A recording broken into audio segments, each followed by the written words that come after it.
नमस्कार। फिर से हाजिर हूँ एक नई कहानी के साथ में। मैं हूँ राज। आप देख रहे हैं हाईवे 33। दोस्तों, आज की कहानी जो मैं आपको बताने जा रहा हूँ, ये कहानी हमें विनोद जी ने भेजा है। विनोद जी की कहानी 2002 की है। विनोद जी के परिवार में कुल 4 लोग थे। खुद विनोद, विनोद जी की पत्नी, आप विनोद जी की एक बिटिया जो करीब 21 साल की हो गई थी, आप विनोद जी के बेटा जो 15-16 साल का था। विनोद जी एक किराने का दुकान चलाते थे। वैसे वो रहने वाले उत्तर प्रदेश के थे, लखनऊ के, लेकिन दिल्ली में ये काम करते थे। एक किराए के घर में रहते थे और अपना जो किराने का स्टोर था वो चलाने का काम करते थे। और उसी की आमदनी से पैसा जोड़ जोड़ करके एक कॉलोनी में उन्होंने एक नया घर खरीद लिया। वो बहुत दिनों से सोच रहे थे कि कब तक किराए के घर में रहेंगे। अब तो बच्चे भी बड़े बड़े हो गए हैं, अब तो यही मौका है। अब फिर उन्होंने मकान वकान ढूंढना शुरू किया और एक कॉलोनी में उनकी बजट में मकान मिल गई थी। अब मकान खरीद करके बहुत खुश थे विनोद का परिवार। पत्नी भी खुश थी, बेटा भी खुश था, बेटी भी खुश थी। बेटी अभी भी पढ़ाई कर रही थी, आगे भी और पढ़ाई करनी थी उसकी, और बेटा भी पढ़ाई कर रहा था। लेकिन जब वो लोग मकान में चले गए ना, तो करीब 10-15 दिन तो बहुत आसानी से कटा उनका। सब कुछ नॉर्मल चल रहा था। उस घर में मेन 3 कमरे थे, एक ड्राइंग रूम था। 2 कमरे में, एक में बेटा बेटी दोनों साथ में रहते थे, पढ़ाई करते थे, सोते थे, और एक में खुद पति पत्नी। और एक कमरों का उन्होंने स्टोर बना रखा था। उसमें जो फालतू वगैरह सामान था, फर्नीचर वगैरह, जो भी अकड़म बकड़म था, सब उसमें भर रखे थे। एक ड्राइंग रूम था और किचन, लेटरिन, बाथरूम तो वो तो था ही। अब छोटा परिवार था, किसी बात की टेंशन नहीं थी। बड़े राजी खुशी से 10-15 दिन निकल गया था। कोई ऐसी घटना नहीं हुई थी जिसे डर कहा जाए। सब कुछ नॉर्मल था। विनोद जब दुकान से बढ़ा करके आते तो 10 बज जाता था। इसके बाद खाना पीना खा करके अब सोते सोते 11 के ऊपर ही टाइम हो जाता था। तब तक उनके बच्चे पढ़ाई करते रहते थे, और जब विनोद जी सोने लगते तो वो भी सो जाते थे। ऐसा ही उनका चल रहा था रूटीन। विनोद जी वो रात में सो गए, खाना वाना खा करके कपड़े कमरे में अपनी पत्नी के साथ में, और उनका बेटा बेटी भी अब कमरे के अंदर में थे। कुछ देर पढ़ाई करने के बाद वो लोग भी सो गए थे। अंदर से जो दरवाज़ा था वो बंद नहीं करते थे, खुला ही रहता था। हाँ, अब घर तो किरा बंद था, कहीं कोई आने का कोई रास्ता नहीं था, तो दरवाज़ा बंद करने का उन्होंने कोई वो मतलब नहीं था। अब विनोद जी का नींद अचानक खुली। उन्हें कानों में आवाज आई कि जैसे कोई सिसकी लेकर के रो रहा है, और रोने की जो आवाज थी स्पष्ट आ रही थी, लेकिन पहचान नहीं पाए कि आवाज कहाँ से आ रही है। आधी रात के वक्त कौन रो रहा है। और वो अपनी पत्नी को जगाई। पत्नी गहरी नींद में थी। पत्नी भी चौंक गई। वो भी सुनने की कोशिश करने लगी कि आखिर हमारे घर के अंदर में ये रोने की आवाज़ कहाँ से आ रही है। बेटा बेटी तो उनके घर में सोए हुए हैं।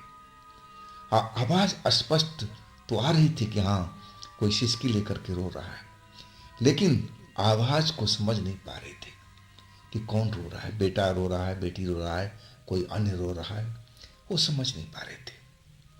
अब दोनों लोग बिल्कुल घबरा गए थे और अपने कमरे से निकल करके बाहर आए। अब गलियारे में खड़े होकर के अब सिसकी की आवाज़ जिधर से आ रही थी उधर चलने लगी, आहट लेती लेती। तब उनको पता लगा कि अरे, ये तो बेटा बेटी के कमरे से आवाज़ आ रही है। उनको लगा था कि ये स्टोर रूम से आवाज़ आ रही है, और स्टोर रूम के बगल में ही बेटा बेटी का कमरा था, और ये आवाज़ उन्हीं में से आ रही थी। दरवाज़ा भिड़ा हुआ था, कुछ देर तो मियाँ बीवी दोनों खड़े रहे, आवाज को सुनने की कोशिश करने लगे। जब उनको स्पष्ट पता चल गया कि हाँ, इसी कमरे से आवाज आ रही है, तब उन्होंने दरवाजे को धक्का दिया। दरवाजा खुल गया। अंदर में 0 वाट की रोशनी जल रही थी। अब सबसे ध्यान पहले पलंग पर गया, बड़ा सा पलंग जिस पर बेटा बेटी सोया करते थे। बेटा तो गहरी नींद में सो रहा था, लेकिन बेटी अपनी जगह पर नहीं थी। आप माता पिता देखकर एकदम हैरान परेशान रह गए कि आखिर बेटी कहाँ गई। आइए, रोने की आवाज कहाँ से आ रही है? कोई जैसे सिसकी लेकर रो रहा है। तब उन्होंने कमरे की जो तेज रोशनी वाला बल्ब था उसको चालू किया, और जैसे ही कमरे के अंदर में चकाचौंध रोशनी हुई, तब उनकी निगाह कोने की साइड में गई। तो क्या देख रहे हैं कि बिटिया कोने में दुबकी हुई बैठी हुई है, दोनों हाथ दीवार पर रखे हुए, चेहरा दीवार की तरफ है, और उकड़ू बैठी हुई सिसकी ले रही है। अब ऐसी हालत देख करके बिटिया का अब मियाँ बीवी एकदम घबरा गए, डर गए। माँ तो आवाज लगाने लगी, अरे बेटी बेटी, तू यहाँ पर क्या कर रही है? तू क्यों रो रही है? क्या तकलीफ है? और वो सीधा अपनी बेटी के पास चली गई। पीछे पीछे विनोद जी भी चले गए। अब अपने बेटे के कंधे पर हाथ रख करके बेटी से पूछ रही है, अरे बेटी, तेरे क्या हुआ? क्या तकलीफ है बिटिया? तू मेरे से बता, तू इस जगह पर आकर क्यों बैठी हुई है कोने में? लेकिन बेटी जो थी अभी भी सिसकी ले रही थी, रोई जा रही थी। वो बिल्कुल भी पलट कर नहीं देखी कि कमरे में कौन आ गया है, उनके कंधे पर कौन हाथ रखा है। बिल्कुल उसको जैसे परवाह ही नहीं थी, बस अपने धुन में रोई जा रही थी, सिसकी लेते जा रही थी। अब बार बार विनोद की पत्नी उसको उठाने की कोशिश कर रही है, लेकिन वो उठ नहीं रही है। विनोद जी बगल में खड़े और देख देख करके परेशान हुए जा रहे हैं। उनको समझ में नहीं आ रहा था कि हमारी बिटियों का क्या हो गया। ये तो जब आखिरी बार जब देखे थे तो वो लोग पढ़ाई कर रहे थे, और तब जाकर के वो कमरे में सो गए, और अचानक बिटिया को क्या हो गया? विनोद जी एकदम घबराए हुए थे। और जब वो उठी नहीं तो विनोद जी कहने लगे, तुम हटो। पत्नी को कहने लगे। अब बिटिया को कंधे से पकड़ के उठा लिया, और जैसे ही अपने साइड में घुमाया तो क्या देख रहे हैं कि बिटिया का आंख एकदम सुर्ख लाल हुआ पड़ा है, चेहरा एकदम पीला पड़ा हुआ है। देखने में लग रही है कि ये तो महीनों से बीमार है, और अभी भी सिसकी ली जा रही है। वो तो जैसे अपना होश ही खो चुकी है। ये क्या बात है भाई? विनोद जी एकदम देख करके डर गए कि आखिर मेरी बेटी को हुआ क्या है। पलंग पर ला करके लिटाते हैं, और उस वक्त में जो उनका बेटा सो रहा था वो भी अब जाग गया। अपनी दीदी की हालत देख करके वो भी घबरा गया। मम्मी पापा से पूछने लगा कि क्या हुआ दीदी को, क्या हुआ दीदी को, ये रो क्यों रही है, इनका हालत कैसे हुआ पड़ा है। अब माता पिता क्या बताएं, कुछ समझ में नहीं पा रहे थे कि आखिर मेरी बिटिया को क्या हुआ। विनोद जी काफ़ी कोशिश करने लगे कि वो अपनी कुछ बोले, अपनी समस्या बताए, लेकिन वो अपनी बड़ी बड़ी आंखों से घूर रही थी, पूरे कमरे को इधर से उधर देखे जा रही है, जैसे वो पहचानने की कोशिश कर रही है और कोई चीज़ ढूंढ रही हो, ऐसा लग रहा था। अब विनोद जी से रहा नहीं जा रहा था, और उनकी पत्नी थी घबरा कर रोने लगी।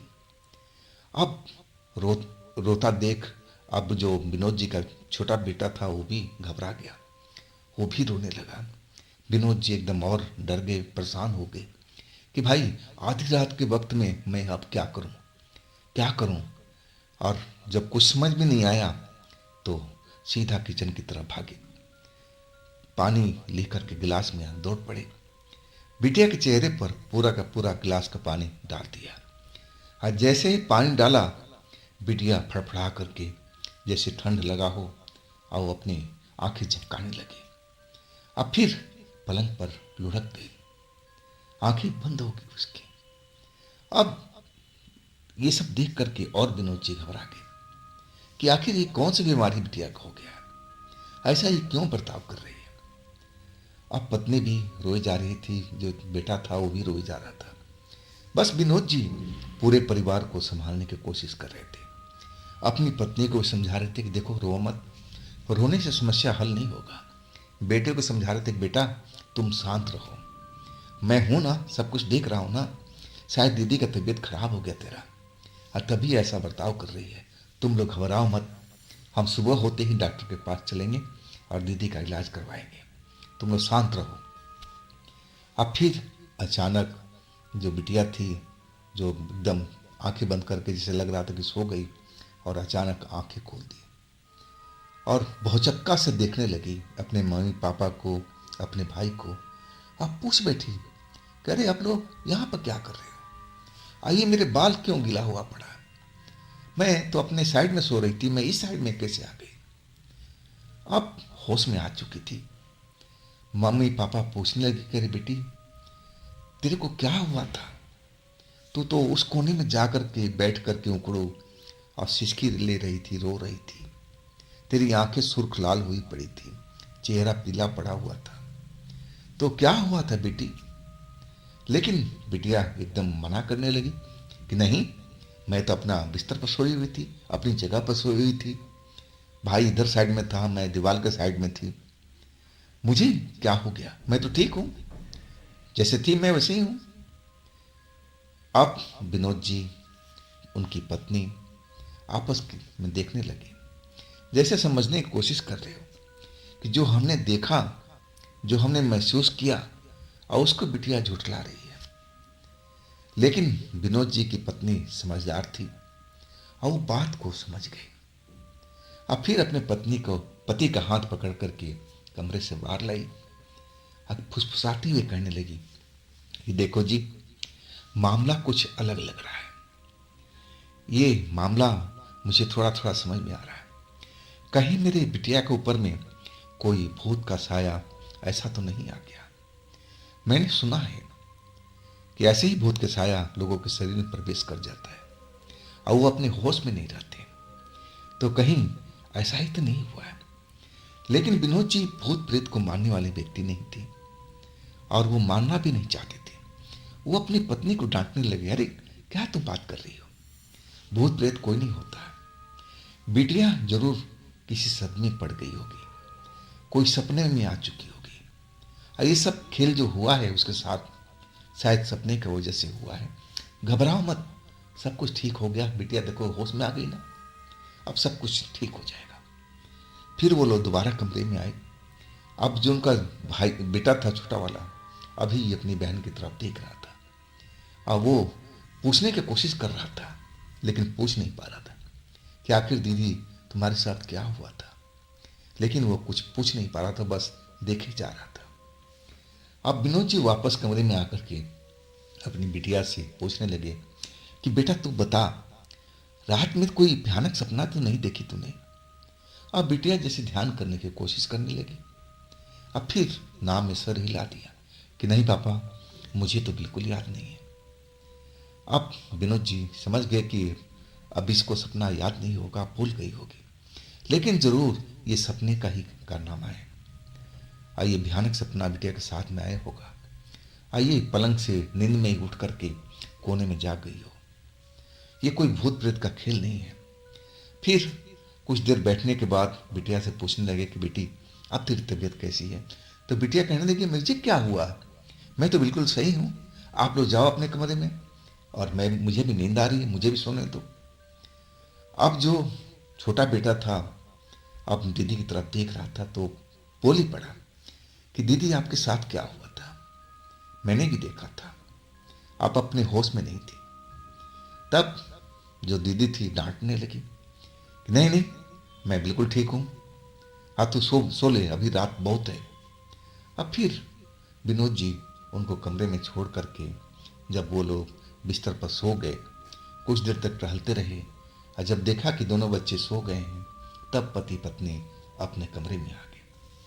लेकिन उनकी आंखों से जो नींद थी वो गायब हो चुकी थी। विनोद कुछ और सोच रहे थे और उनकी पत्नी कुछ और सोच रही थी। विनोद जी सोच रहे थे कि कल एक बार जाकर के डॉक्टर से इसको चेक करवा लेते हैं। और उनकी पत्नी अपने मन में सोच रही थी कि जरूर किसी साया का असर है, किसी तांत्रिक से बिटिया को दिखवा देना चाहिए। लेकिन दोनों लोग अभी एक दूसरे से बात नहीं कर रहे थे, ये अपने दिमाग में ही सोच रहे हैं। अब फिर उनकी नींद आ चुकी थी, सो गए थे। अब सुबह तक सब कुछ सही था, बेटे बेटी अपने टाइम पर उठ गए, अपना पढ़ाई के ध्यान काम में लग गए। विनोद जी भी तैयार हो गए थे अब अपने जाने के लिए। अब देखा कि सब कुछ नॉर्मल है, तो उन्हें सोचा कि चलो आज रहने देते हैं, अगर फिर ऐसा कुछ हुआ तो ज़रूर मैं डॉक्टर के पास ले जाऊंगा। अब विनोद की पत्नी वो भी यही सोच रही थी कि चलो सब कुछ कुशल मंगल है, अगर दोबारा ऐसा कुछ हुआ तो मैं तांत्रिक के पास इसको ज़रूर ले जाऊंगी। अब बेटा बेटी तैयार होकर के अपने पढ़ाई में निकल गए। विनोद जी भी अपने घर जो किराना स्टोर था वहाँ पर चले गए, वो भी दूर था। और उस घर में सिर्फ विनोद जी की पत्नी अकेले रह गई थी। अब बच्चे जो आने थे, अब शाम के टाइम में आने थे पढ़ाई ख़त्म करने के बाद स्कूल से कॉलेज से, और उस घर में सिर्फ पत्नी ही रहती थी अकेले।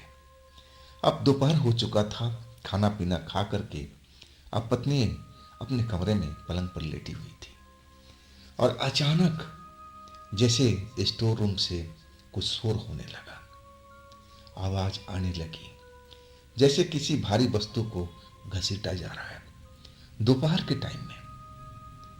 और विनोद जी की पत्नी अब हड़बड़ा कर उठी कि भाई ये आवाज कहाँ से आई। वो कमरे से बाहर निकली और आहट लेने लगी कि आखिर आवाज कहाँ से आ रही है। तब उनको एहसास हुआ कि अरे ये आवाज तो स्टोर रूम से आ रही है। स्टोर रूम जो था ताला बंद था, उसमें आप चाबी लेकर के ताला खोलती हैं और अंदर झांक के देखती हैं, तो जैसे ही ताला खोला, दरवाजा खोला, तो जो घसीटने उछटने की आवाज थी अचानक बंद हो गई। कमरे के अंदर झांक के देखती है तो कुछ सामान अपनी जगह से हिला हुआ था। जहां उन्होंने रखा था फर्नीचर, पलंग जो पुराने थे, वो अपनी जगह पर नहीं था। वो जिस जगह पर रखा हुआ था उससे दूर घसीटा हुआ था। आगे आखिर कौन किया है? इस घर में तो कोई था भी नहीं, दरवाजा बंद था, ताला बंद था, तो आखिर कैसे हो सकता है। लेकिन वो घबराई नहीं, दिन का मामला था। अब सोचने लगी कहीं ये मैं कोई भ्रम तो नहीं हो रहा मेरे को दिमाग में। अब इस घर में कोई है नहीं, आज दिन का टाइम है, तो ऐसा कैसे हो सकता है। जरूर ये विनोद जी का काम होगा, विनोद जी इधर से उधर सामान किए होंगे। चलो आने दो उनको, पूछती हूँ मैं। अब फिर वो कमरे में चली गई।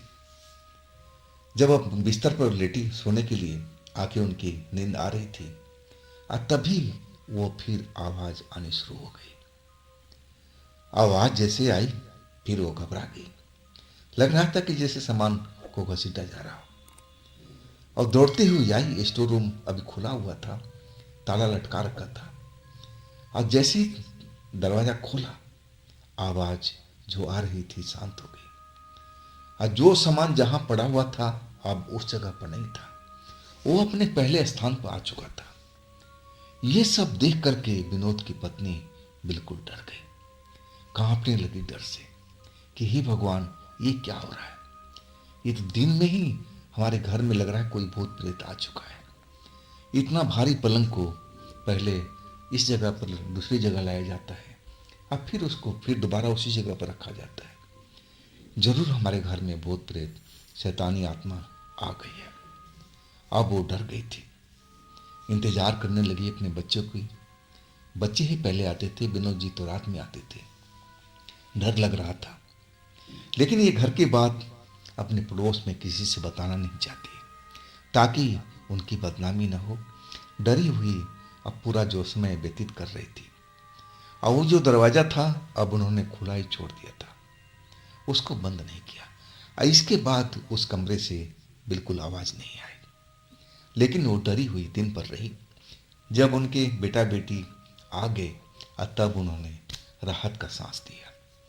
लेकिन ये घटना को अपना बेटा बेटी से बिल्कुल नहीं शेयर किया।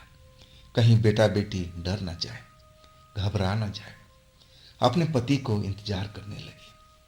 खाना पीना जैसे नॉर्मल होता था वो सब बनाने लगी, काम में व्यस्त हो गई। लेकिन दिल के जो धड़कन था वो बढ़ा हुआ था। वो जरा सी कुछ भी आहट होती गिरने की तो चौंक जाती। उनको लगता कि शायद स्टोर रूम में ही हो चुका है। लेकिन ऐसा हर बार थोड़ी होता है। बच्चों के कमरे से जैसे किताब कोई गिर गई उसकी आवाज़ आ गई और वो भाग के जाती थी, देखती थी। फिर समझ में आता था कि नहीं, स्टोर रूम से आवाज़ नहीं है, ये बच्चों के कमरों से है। फिर थोड़ी राहत की सांस लेती। आखिरकार विनोद जी किराने की दुकान से लौट के घर आए। हाथ पैर धोने के बाद में पत्नी उनका जो भी नाश्ता पानी देना था वो सब कराया। और जब विनोद जी बैठ गए, अब धीरे धीरे करके पत्नी उनकी बात बताने लगी कि जी मेरे साथ ऐसा हुआ है ये स्टोर रूम में दोपहर के टाइम में। तो बताइए ये सब क्या है? ये जरूर भूतों का काम है। हमारे घर में भूत रहते हैं और तभी तो रात में बिटिया के साथ ऐसा हुआ है। अब विनोद जी को समझाने लगी कि ये घर सही नहीं है। आपने जो घर खरीदा है इसमें कोई भूत प्रेत रहता है, इसमें भूतों प्रेत का वास है। अब विनोद जी अपनी पत्नी की बात सुन करके हैरान थे और पत्नी की तरफ घूर कर देख रहे थे कि क्या कह रही है। अब वो पत्नी की तरफ देख करके बोलने लगे, तुम क्या कह रही हो? अरे भूत प्रेत कहीं होता है? नहीं, ऐसा कुछ नहीं है। ये जरूर तुम्हारी दिमाग का वहम है। जो तुमने स्टोर रूम में आवाज़ सुनी वो तुम्हारे दिमाग का वहम है और कुछ नहीं है। इतनी बड़ी पलंग को कौन भला घसीट लेगा अकेले और फिर वापस रख देगा? क्या भूतों के पास यही काम रह गया है?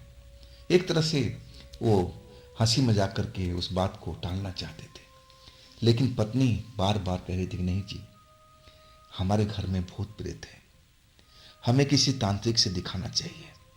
ये घर हम लोग के रहने के लायक नहीं है। देखिए रात में बिटिया क्या हालत हो गया था।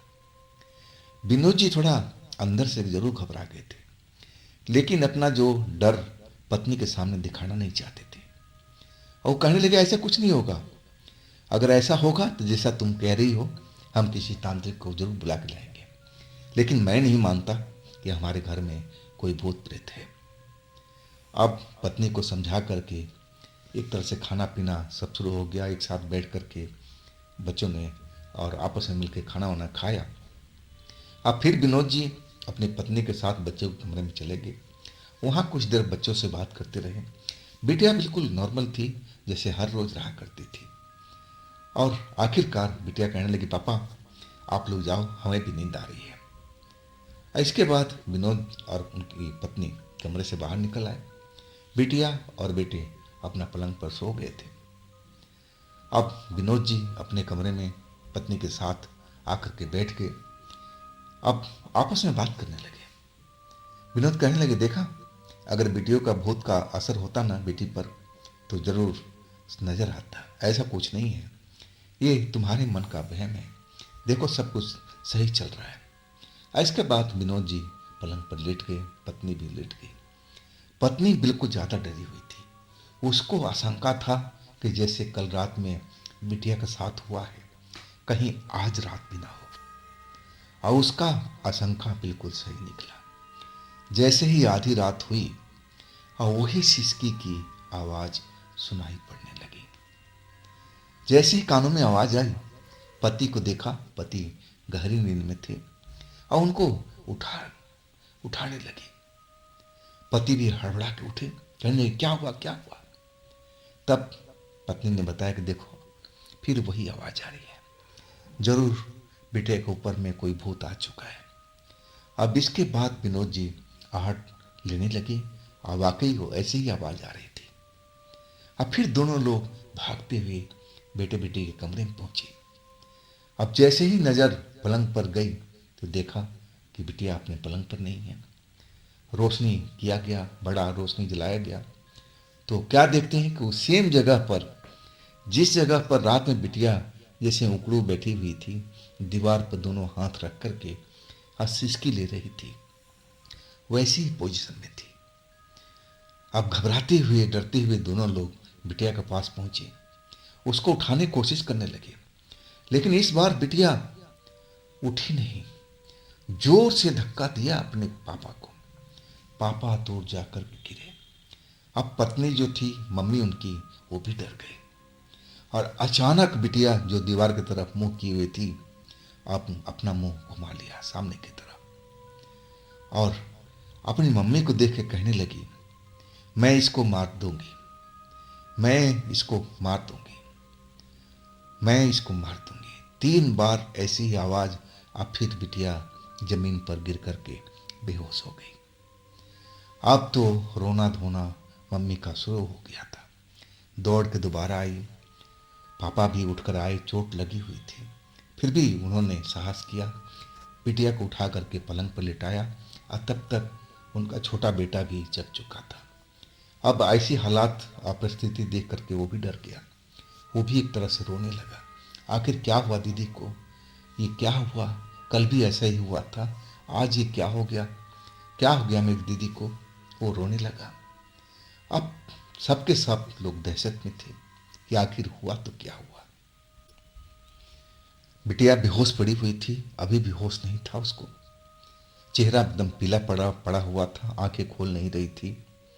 और तब जाकर के किचन से पानी लेकर के आए विनोद जी, चेहरे पर बूंद टपकाने लगे और कुछ देर के बाद में बिटिया ने आंखें खोल दिया और आंखें खोलते ही बिल्कुल अपने होश में थी। वो कहने लगी, पापा क्या कर रहे हो, मेरे बालों को क्यों गिला कर रहे हो, चेहरे में पानी क्यों डाल रहे हो। अब वो पूरी तरह से होश में आ गई थी। अब देख करके माता पिता को थोड़ा तसल्ली हुआ कि चलो बिटिया बिल्कुल सही है, नॉर्मल है। लेकिन वो पूछने लगी, बेटी तू आज रात फिर उसी कोने में जाग करके बैठी हुई थी, क्या हुआ था तुम्हारे साथ में। लेकिन वो कुछ भी नहीं बता पाई, कुछ भी नहीं। बिल्कुल आश्चर्य से अपने मम्मी पापा को देखने लगी, ये लोग क्या कह रहे हैं। अब फिर कहने लगी, मुझे क्या हुआ है, मैं तो जैसे कल सोई हुई थी, आज भी सोई थी, मुझे कुछ भी याद नहीं है कि मेरे साथ में क्या हुआ है, कुछ तो नहीं हुआ है, मैं तो बिल्कुल ठीक हूं।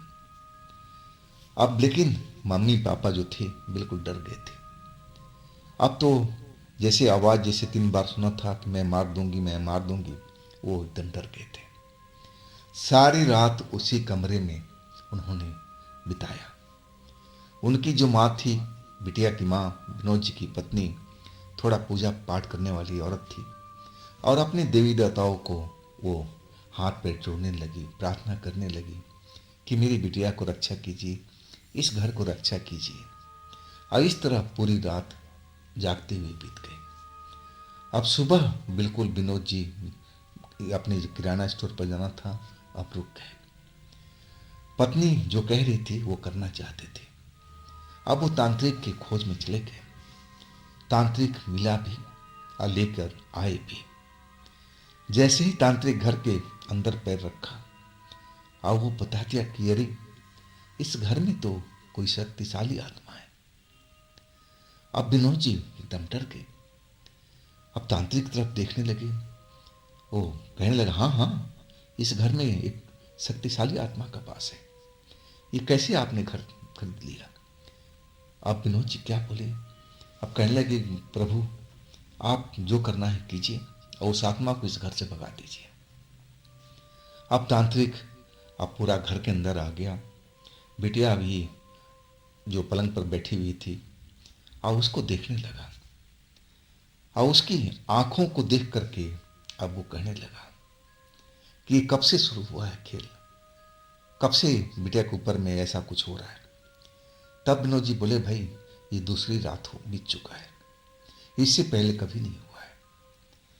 तब वो तांत्रिक कहने लगा कि चलिए शुक्र मनाइए, अभी ज़्यादा नहीं हुआ है।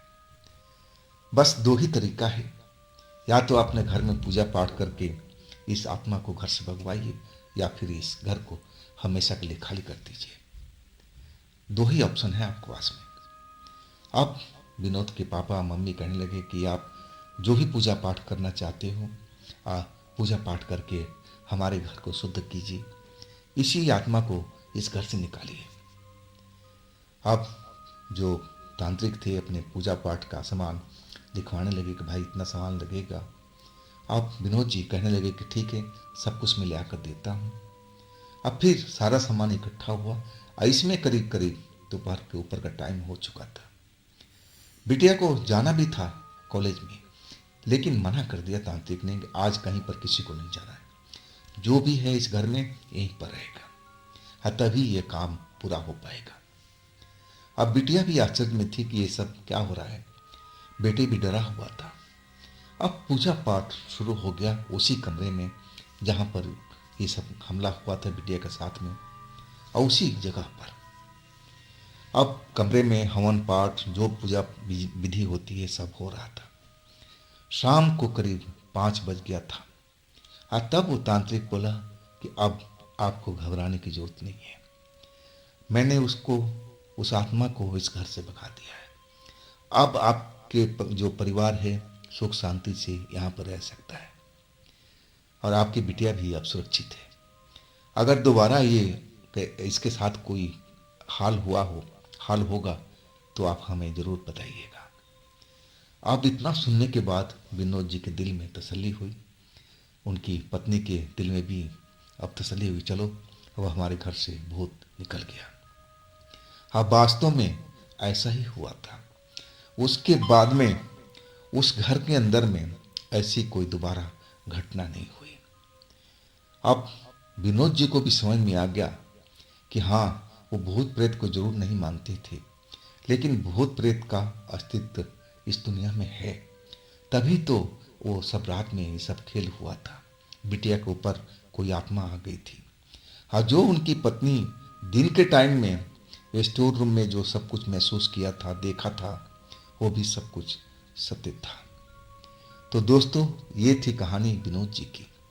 अगर आपके पास भी ऐसी कोई घटना है जो आप हमें भेजना चाहते हैं तो आप मुझे इंस्टाग्राम पर या मेरे व्हाट्सएप नंबर पर अपनी घटना को शेयर कर सकते हैं। दोस्तों, ये चैनल भी आप ही का है, तो इसको भी अपना प्यार दीजिए, लाइक कीजिए, सब्सक्राइब कीजिए, शेयर कीजिए। और फिर हम मिलते हैं अगले रोज़ एक नई घटना, एक नई कहानी में। आप लोग अपना ख्याल रखिएगा। नमस्कार।